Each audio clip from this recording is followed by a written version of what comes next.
Egunon guztioi eta ongitorri gaurko Gobernu Kontseiluaren osteko bozemailaren agerraldira. Gaurkoan Garbinen Mendizabal Anderea dut nerekin, hizkuntza berdintasuneko zuzendaria, izan ere gaur jorratutako gaien artean Euskaraldia ere badago, bere alorrekoa dena naiz eta guztion gaia den noski, eta berak parte hori azalduko du.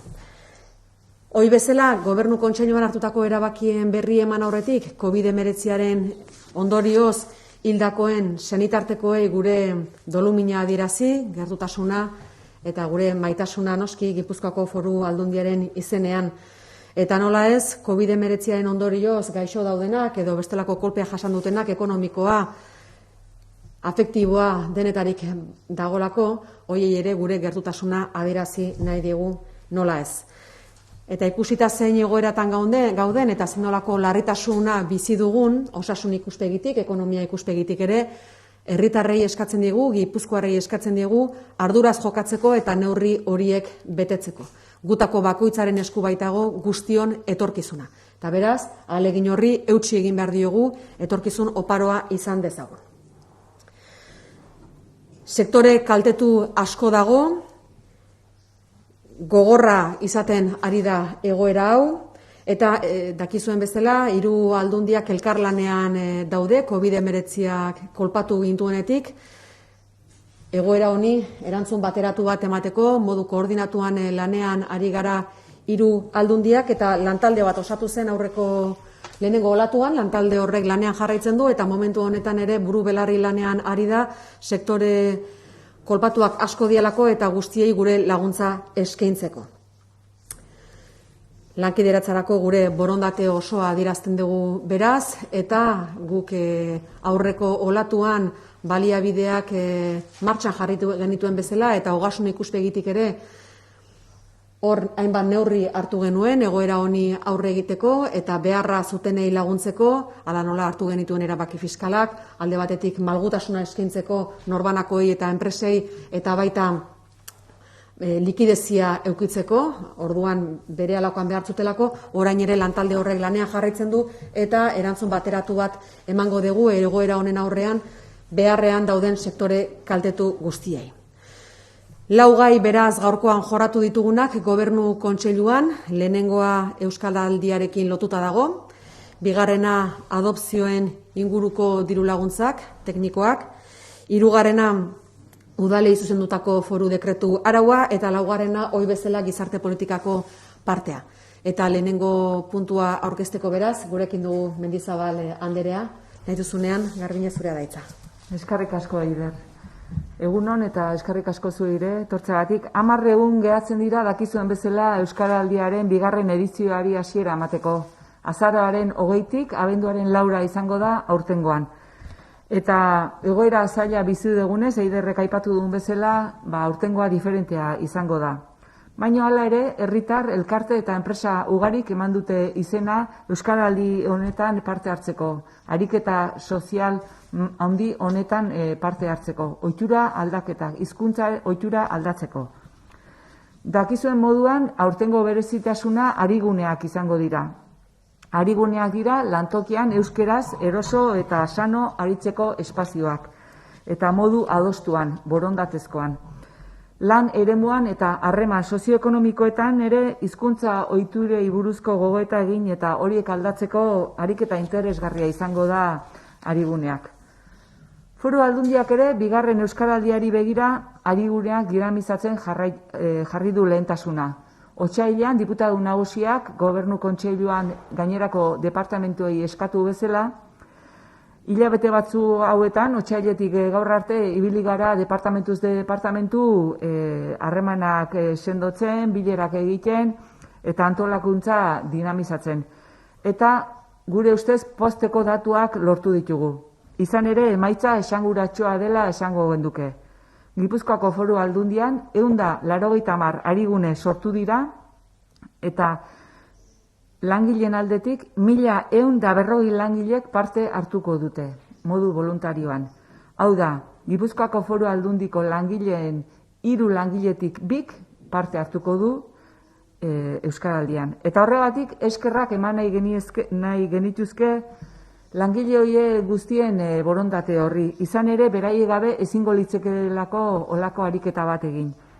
Gainera, Gipuzkoako enpresa eta erakunde publiko handienetarikoa dugu Gipuzkoako Foru Aldundia eta oso datu adierazgarria dela iruditzen zaigu.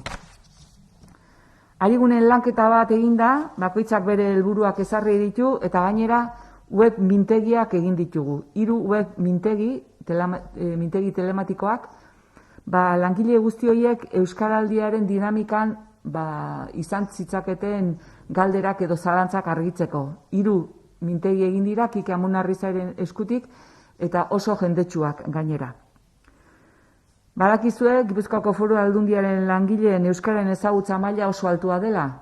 Plantilla guztiaren 80%ak ziurtatuta baitu hizkuntz eskakizuna. Kontuan hartuta, gure euskara planaren helburu nagusietarikoa euskara laneko hizkuntza izatea dela, nahi duguna da gero eta gehiago lan harremanak euskaraz izatea eta euskara lan tresna bilakatzea. Eta horretan ari gera lanean. Eta badakigu Euskaraldiak aukera ederra emango digula bide horretan pauso handi bat emateko.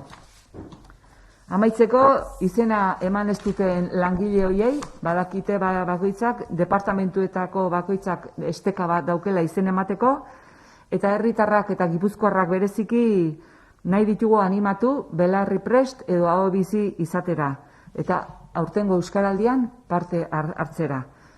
COVID-19 neurriak konpromiso bat eskatzen du norberarena eta euskararen aldeko apustuak ere konpromiso antzekoa eskatzen du. Eskerrik asko. Eta gainera pentsatzen dugu euskararen kontu hau erakundena eta herritarrena dela eta baita agintari eta langileena. Horregatik. Gazteleraz. Aztutanean.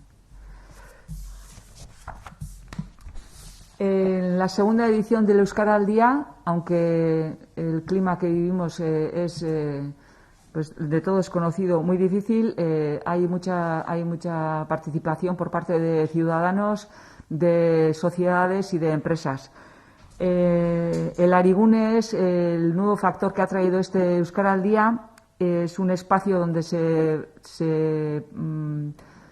tiene que hablar, se tiene que usar el euskera de modo voluntario y tranquilo después de barkatu,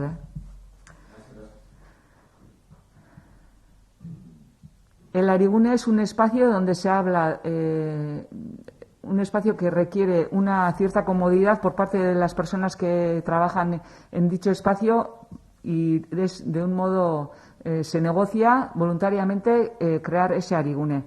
En Guipúzcoa, en la Diputación de Guipúzcoa, hemos conseguido 190 Arigunes y la participación de 1.140 empleados forales. De 3 trabajadores, 2 han decidido voluntariamente tomar parte en el Euskaraldia y por eso estamos muy contentos y estamos muy agradecidos con la participación de la plantilla. Eskerrik asko. Eskerrik asko, Garbine, zuri emandako azalpenagatik. Danok sentitu behar dugu eroso, leku guztietan, eta hori da hain zuzen ere Euskaraldiaren zentzua.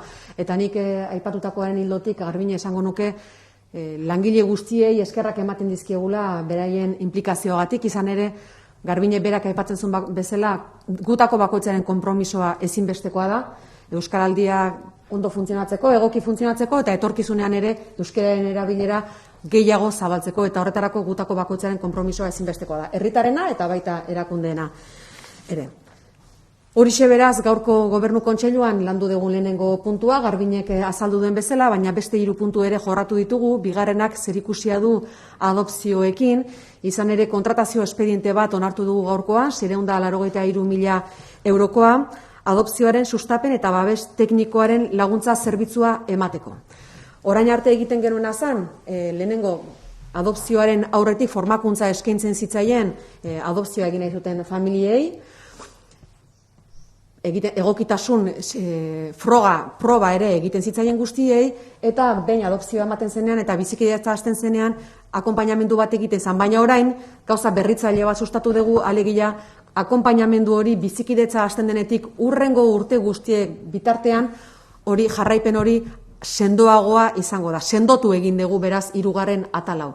Alegia bizikidetza hasten denetik behar den denbora guztian zehar jarraipena egingo zaie familia horiei guztiei eta laguntza teknikoa eskaini.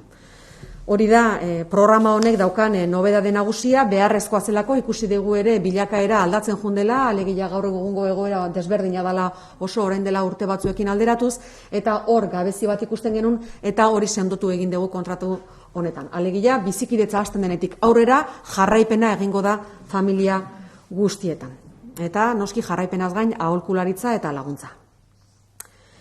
3. gai bat ere jorratu dugu gaurko gobernu kontseiluan eta udalen dekretu bat onartu dugu, foru dekretu araua, dakizuenez COVID-19 ondorioz erakunde publikook baliabide gutxiago dugu, ekonomikoki sekulako astindua emanduelako COVID-19ak dakizuen bezala, eta horrek ekarri du, bai Gipuzkoako Foru Aldundiak eta baita udalek ere diru baliabide murritzagoak izatea. Azkeneko hilabeteetan, negoziakeretan egon gera, erakunde publikook gaitasuna eukitzeko egoera zail honetan, naiz eta diru baliabide gutxiago euki, egoki erantzuteko dauden erronka guztiei, eta hor bi gauza nagusi onartu dira, defizitaren aldetik eta baita zorpetzearen aldetik. Defizita, azkar esatearen, defizita sartzen zaiguna baino gehiago gastatzeko aukera ematea da, hori lortu genuen, eta zorra hori ere modu koherentean ere adostu genuen, alegia inork defizitoren beharra balimazun zorpetzeko aukera hori ere eukizezala. Eta hor gure defizit gaitasuna eta gure zorpetze gaitasuna partekatu dugu udalekin. Alegia hori horrela adostu dugu udal guztiekin, gure defizitaren 40% gaitasun hori udalei emango diegu, eta zorpetze gaitasuna ere udalei emango diegu 40%. Eta hori guztia da foru dekretu arau bidez gaurkoan onartu duguna gobernu kontseiluan. Zifra batzuk ematearren 2020 begira bai defizita eta bai zorpetze gaitasuna 79 milioi eurokoa izango litzateke, eta gero FOFIMarekin egiten den bezala horrela partekatuko litzateke udalekin. Lehen esaten dizuen bezala, momentu honek erronka asko jartzen digu mahai gainean, baliabide murritzak dauzkagu, baina behar handiak, eta horiei aurre egiteko, baliabidea behar genituen, gaitasuna behar genuen, eta hori da zuzen ere udalekin partekatzen duguna. Gaitasun hori ez dugu soilik guretzako erabiliko, udalekin ere partekatuko dugu. Orain erantzun beharreko hainbat eta hainbat arlo daude, baina etorkizuna hipotekatu gabe eta horretan gabiltza burubelarri lanean. Eta 4. gaia eta azkena, ohikoa gizarte politikako partea. Egunero honen berri ematen dugu, baina asteartetan zehaztasun gehiagorekin. 5.425 plaza dauzkagu adinekoen egoitzetan hartatzen ditugu gaixotasunaren aurrean zaurgarrienak direnak. 5.425 plaza dauzkagu 78 egoitzatan, eta momentu honetan 178 kasu positibo ditugu Gipuzkoako 18 egoitzatan. Horietatik 6 ospitaleratuta daude, eta 102 Eibarko planta sozialean edo Ordiziko San Jose egoitzan. Gogoratzearren, abuztuaren 11-tik ona, bigarren olatua ezagutu genunetik ona, 50 hildako egon dira egoitzetan, Gipuzkoako egoitzetan, eta 119 lagun sendatu dira. Langilei dagokienez, adineko egoitzetako langilei dagokienez, egun 116 langileek dute diagnostiko positiboa, Gipuzkoako 38 egoitzatan. Eta orain arte, bigarren olatu honetan, 150 langile sendatu dira. Gainontzeko baliabidei dagokienez, eguneko zentroetan, azken astean 20 kasu positibo atzeman ditugu. Desgaitasuna dutenentzako arreta zentroetan 2 positibo atzeman ditugu azken astean, 886 plaza ditugu. Gizarte inklusioan ez da positiborik egon azken astean, eta hor 417 plaza dauzkagu. Adingabeetan 10 kasu positibo atzeman dira, eta sare honetan 400 plaza dauzkagu. Kasu hauek guztiak atzematen ditugu PCR proba asko egiten dugulako, Gipuzkoako Aldundiak diako profesionalekin batera sekulako ahalegina egiten du gaixotasuna atzemateko, eta horren adibide 51.812 proba egin ditugu gaur arte, eta pasaden astean 5.304 proba egin ziren egoiliarren eta langileen artean. Eta amaitu aurretik, nire eskerona, Gipuzkoako Foru Aldundiaren erakundearen beraren eskerona eta aitortza adierazi nahi nuke, izan ere sekulako lana egiten ari dira egoitzetako langileek, egoitzak beraiek, eta badakigu zen olako ahalegina den hori egoiliarrentzat eta baita beraien familientzat ere egoera oso zaila bizi dugu, eta gure eskerona eta gure aitortza guztiei. Bien, y resumiendo, el primer punto lo ha abordado ya la señora Mendizábal. Garbiñe, me cuesta Laguna Geata, Costa Ikea. Bien, el primer punto lo ha abordado, por tanto, Garbiñe, y voy a resumir los 3 puntos siguientes. El segundo punto era el de las adopciones. Como saben, la Diputación Foral de Guipúzcoa hasta ahora fundamentalmente se ha centrado en la formación y en la valoración técnica para posibles personas adoptantes. Ahora, con este nuevo contrato de 683.000 euros, que es un contrato de 2 años prorrogable hasta los 4, vamos a ofrecer un seguimiento y colaboración durante todo el tiempo que perdure la adopción, una vez que comienza la convivencia, porque consideramos que es fundamental, puesto que durante los últimos años ha habido muchos cambios y hemos visto que hay una necesidad para el acompañamiento y colaboración durante los años que dura la convivencia. El tercer punto que hemos acordado en el Consejo de Gobierno de hoy, el decreto foral norma en relación a la financiación de los ayuntamientos. Conocen que hemos ampliado nuestra capacidad de déficit y también de endeudamiento, y esa capacidad la hemos compartido con los ayuntamientos. El 40% lo vamos a compartir con ellos, puesto que consideramos que este momento en el que ha habido una merma considerable de ingresos y hay muchísimos gastos sobrevenidos a causa del COVID, hay que hacer un esfuerzo importante y las administraciones públicas deben tener capacidad para ello. Por lo tanto, la capacidad que hemos conseguido para nosotros la hemos compartido con los ayuntamientos de Guipúzcoa. Por otra parte, el cuarto punto de hoy tiene que ver, evidentemente, con la actualización de los datos de los servicios sociales. En las residencias de Guipúzcoa tenemos 178 casos positivos en 18 residencias. Por recordar, en esta segunda oleada tenemos que lamentar 50 fallecimientos y 119 personas han superado la enfermedad. En relación al personal trabajador, hay 116 personas con diagnóstico positivo en este momento y en 38 residencias de Guipúzcoa. En esta segunda oleada, 150 personas trabajadoras de las residencias han superado la enfermedad.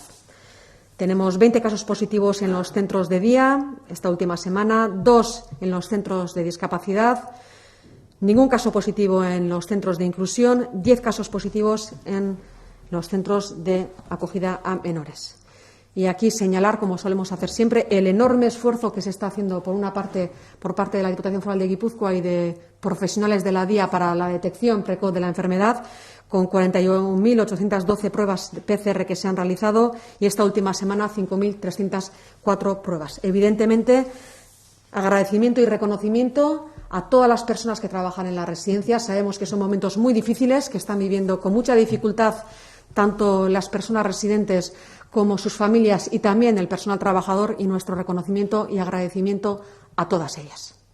Hortik aurrera, inor galderarik izango balu, bilok erantzuteko prest gaude. Eskerrik asko. Bai, egunon, nik adopzioen kontuan ez dut gauza bat ulertu, alegia esan duzu oso kerezpanago beti erekoa izango dela babes hori eta gero 2 urte, 2 urte arteko muga ere baduela. Zer adopzio dira, beti irakoak nola hori esateko, alaldi baterakoak? Kontratua bera 2 urtekoa da, kontratua esleitzen duguna 2 urtekoa da, eta 4 urte bitartean mantendu daiteke, baina gero noski beste kontratu bat egongo litzateke. Alde batetik dago kontratua eta bestetik kontratu horren ondorioz emango duten zerbitzua. Guk honekin, kontratu berri honekin egiten duguna da, orain arte batipa zentratzen ginen formakuntza ematen adopzio aurretik, formakuntza eman, egokitzapena ona altzen familientzat adopzio bat egiteko, baina oraingoan egiten dugun berrikuntza da, behin adopzioa ematen denean, behin bizikidetza hasten denean, behar den denbora guztian zehar, jarraipena eta aholkularitza emango zaiela. Hori ez dago lotuta 2-4 urteekin. 2-4 urte da kontratu horren iraupena. Eta gero, noski, beste kontratu bat egongo da, ze adopzioak ematen adopzioak egongo dira. Baina guk, hori, behar den demora guztian zehar, jarraipena eta aholkularitza emango diogu familiei. Zergatik behar hori ikusi degulako. Bizikidetza hasten denean, jarraipen eta aholkularitza beharra izaten dutelako eta babesa. Baina ze adopzio dira? Bertakoak edo internazionalak. Baina betirakoak nola esateko ala aldi baterakoak? Bai, betirakoak. Betirakoak, Bai. ¿Esa ayuda, en qué se concreta? ¿En ayudas económicas, ayudas psicológicas? ¿Cuáles son las necesidades que tienen las familias? Normalmente suelen ser ayudas de tipo de, a ver, lo voy a decir con más detalle, pero son de formación, acompañamiento y sobre no son ayudas económicas, es más bien formación, acompañamiento, asesoramiento de estas personas que tienen necesidades en un momento de su vida, a lo largo de lo que es la adopción. Y puede ser en cualquier momento, es decir, igual no necesitan en los primeros años, pero lo pueden necesitar un poco más tarde en función de cada persona adoptada y en función de cada familia. Necesitan un seguimiento a lo largo de los años y lo que se les ofrece es eso, una ayuda, colaboración, asesoramiento para que se lleve de la mejor manera posible. Bestalde, sektore kaltetuak aipatu dituzu eta guain puri-purian dagoena ostalaritzarena da. Nunbait irakurri dut hor laguntza batzuk bideratzen ari zaretela edo bideratzeko asmotan zeratela, ogasun aldetik oso gerzpanago. Ez dakit ezer zehazteko moduan zauden.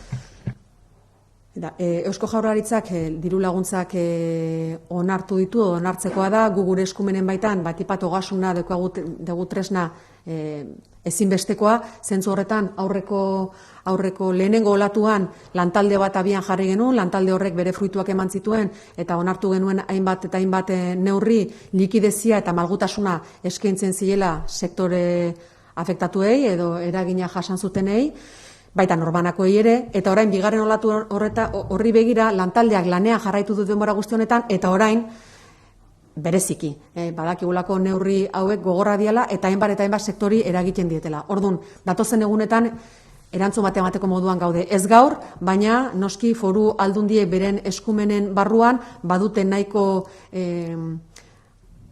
aukera beharrei erantzuteko eta guk zentzu horretan gure erabateko prestutasuna adierazten dugu laguntzeko, beharrean daudenei. Bien, la primera oleada se puso en marcha un equipo de trabajo en las Diputaciones Forales de Guipúzcoa. De hecho, adoptamos algunas decisiones de calado en cuanto a la normativa fiscal. Por una parte, inyectamos liquidez y también ofrecimos flexibilidad en cuanto a los pagos, en cuanto a los plazos. Era necesario en aquel momento y en esta segunda oleada que tenemos del COVID-19, ese grupo de trabajo ha seguido trabajando. Y en los próximos 10 días estaremos en disposición de ofrecer información de las medidas que vamos a poner en marcha para ayudar y colaborar con los sectores afectados, que son muchos. En cualquier caso, la Diputación Foral de Guipúzcoa estará a la altura de las circunstancias y ofrecerá ayuda a todos aquellos sectores afectados por el COVID-19 y por las medidas que se han adoptado para hacerle frente. Bestelako galderarik? Ez?